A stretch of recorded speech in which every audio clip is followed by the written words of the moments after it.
Thank you, Sergeant Bond. It's an honor to stand before you today. As we are approaching Veterans Day, I thought it appropriate to share my feelings about two veterans who influenced me greatly. My father, Colonel Richard Nolan, and a short-time neighbor of ours, Colonel Murphy Jones. As I entered my senior year of high school, I was struggling with a decision on whether to serve in the military or pursue a career in the civilian sector. I would like to reflect on these two men who inspired me to make what I believe was the right decision. The theme here is sacrifice, and I think with the weather we're having today, we're all going to have to sacrifice just a little bit. I want to begin by describing the environment that I grew up in. My father had two brothers. All three of them served. The oldest brother served in the Army. The middle brother, Marine Corps. And my father, the youngest brother, the Air Force. So I grew up in a military family. My father served for 30 years. We had 6 kids, pretty big family. We moved around from Air Force Base to Air Force Base. The Vietnam War was in full swing, but initially had little impact on my life. I always felt patriotic, enjoyed the routine of reveille and retreat. I also remember at the beginning of all movies that were shown on base, in the on-base theater there, everybody would stand and they'd play the national anthem. I thought this was just the way all Americans lived. It was no big deal. The sacrifice of military life was not yet tangible to me. But that was about to change. All was well until my dad broke the news that I'd be heading overseas to join the war effort. In 1969, my father deployed to Tan Son Nhut in South Vietnam for a 1-year combat tour. His absence was immediately felt. My mother stepped in to cover, well, just about everything. Remember, there were 6 of us, 5 in school and my youngest sister still at home. My dad did his best to keep in touch, and he sent, every week he would send a little reel-to-reel tape, a little reel-to-reel machine at home. And he would just kind of let us know how things were going, the events of the day or the week. If it was one of our birthdays, he would sing happy birthday to us via tape. So we felt like we kept a pretty good connection with him while he was there. After 6 months of flying RF-4, my dad returned home for a brief mid-tour leave. Things had changed a little bit though. He seemed somewhat distracted, somewhat distant. I think the pressure of flying all those reconnaissance missions where the enemy knows you're coming, a strike has just occurred, the next thing to come across is reconnaissance airplanes, was weighing on him. He didn't have enough downtime to really recover from that, and soon was on his way back overseas. When he returned, he was reassigned as an ABCCC battle captain. It's an airborne battlefield command control and communications platform that coordinates the battle. Although he was no longer at the controls of an aircraft, he said these were some of the most exciting missions that he experienced. The most rewarding missions included coordinating the successful recovery of downed aircrew. On the opposite end of the spectrum, the most demoralizing stories involved unanswered radio calls, signaling the shoot-down or capture of our American pilots. Fortunately, my father returned from Vietnam at the end of his tour. Although he had experienced great loss and suffering, he had witnessed even greater heroism and sacrifice. And he took the time to tell us all about it. My appreciation for the American veteran grew immeasurably that year. The second relationship that directly influenced me would be to fast forward to 1978. It was the end of my junior year of high school and we were moving again, and I was not happy. My dad had been reassigned at Maxwell Air Force Base, Alabama, and I would be finishing my senior year at a new high school. We settled into a big colonial house on base, and I recall sitting on the front porch, talking over this unfortunate situation. When I noticed the family moving into the house across the street included a very attractive young lady. Not as beautiful as your mother, of course. Attractive all the same. Suddenly things were looking up a little bit. With a little time and a lot of effort, I managed to catch her attention, and soon we were dating. Of course, none of this went unnoticed by her father, Colonel Murphy Jones. Fortunately, he came to accept me and soon became a major influence in my understanding of true sacrifice. As it turns out, like my father, he also served in Vietnam. In fact, 3 combat tours. On his 3rd tour, his luck soured. He was number 2 in a 4-ship of F-105s, destination Hanoi. His call sign was Opal 2. The narrative of the events that unfolded were later printed in Sports Illustrated. Colonel Jones had been a middle linebacker for Tulane, so they ran a feature story on his Vietnam experience. I have a few excerpts from that article that I'd like to share, beginning with the in-flight communication among that 4-ship of F-105s. Remember again, his call sign was Opal 2. Opal flight, you together? Opal 2's got you. Opal 3 here, report. Okay, take it down, Opal. Take it down. Look at that oil fire. We're getting flak. Keep it moving. Opal 2 here, lead. I'm getting rid of my tanks. Roger.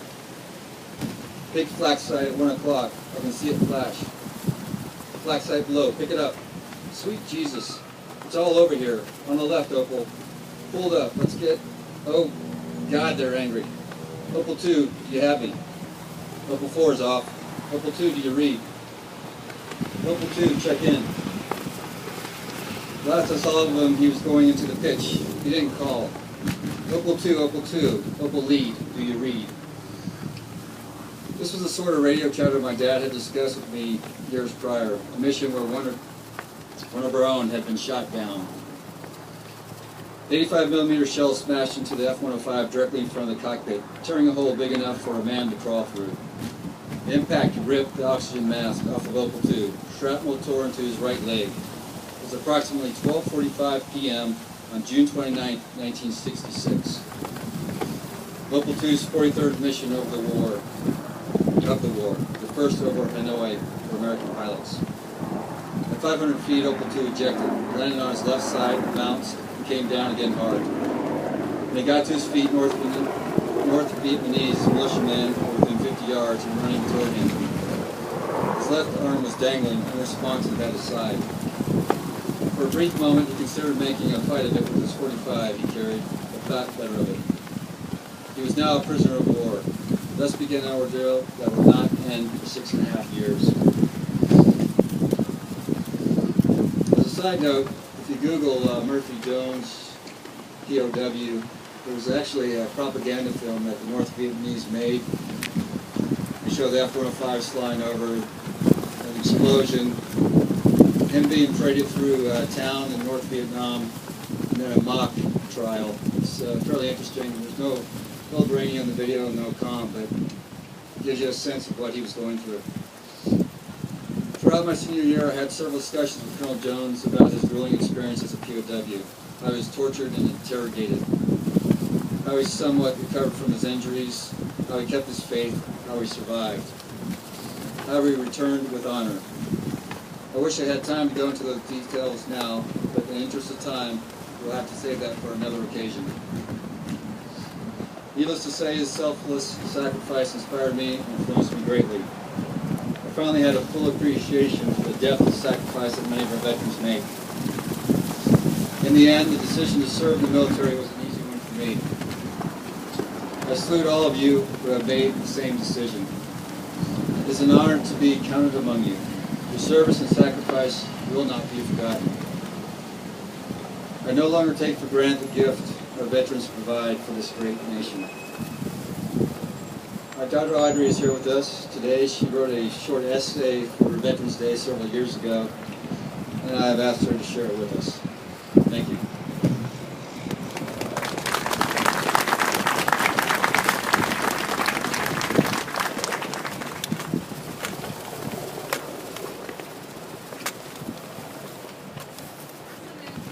We should honor our men and women in the military. They've taken many sacrifices to keep us safe. Their homes, families, jobs, and sometimes their own lives. When I was 4 years old, my dad took me to the Veterans Day parade. As we were watching the floats drive by, I asked him, "What's a veteran, Daddy?" I will never forget what he told me. Veterans are people who fight for our freedom. They leave their families and communities to make us safe. He told me about a brave veteran that he will always remember. His name is Greg Stone. Greg was a member of the Idaho Air National Guard. When the Iraq War began, a request came for Air Guard members who could deploy. Greg did not have to answer the call, but he and several other members of the Idaho Air National Guard had the requested skills. Greg responded, and he and his squadron mates soon found themselves in Kuwait, assigned to the 101st Airborne Division. The night before the 101st was to move into Iraq, Greg's service to our nation was cut short. He was mortally wounded in a grenade attack and died a few days later. Although Greg never expected to be attacked on the first day of the war, he was willing to sacrifice his life for his country and for those who are oppressed. He left his family and friends to stop retirement and fight for basic human rights that many of us take for granted. Many veterans share this same belief and are willing to risk their lives so that others can enjoy America's freedom. The last thing my dad told me that day was that we should always honor our veterans. Thank you for your service.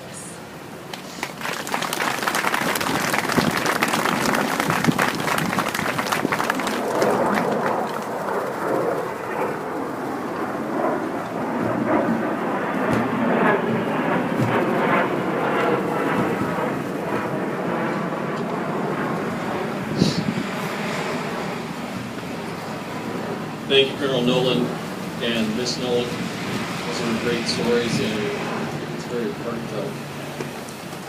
If you've followed the progress of this park since its fruition, you've seen it evolve from a previous site of a World War II medic clinic to a grass lot, and now to the beautiful park around us. It has continued to develop due to the generous donations from hundreds of people and organizations. I'd like to direct your attention to two of the newest additions to our park.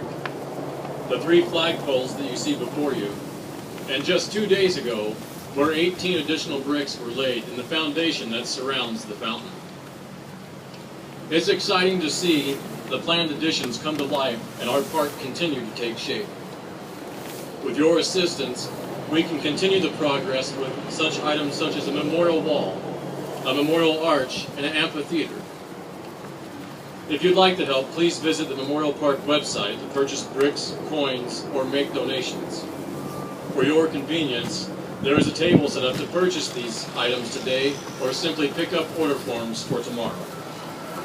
Again, it is people like all of you that allow this park to continue to be a place of remembrance, of honor, and beauty. The custom of firing cannon salutes originated in the British Navy. When the cannons were fired, it partially disarmed the ship. Therefore, firing a cannon in salute symbolizes respect and trust.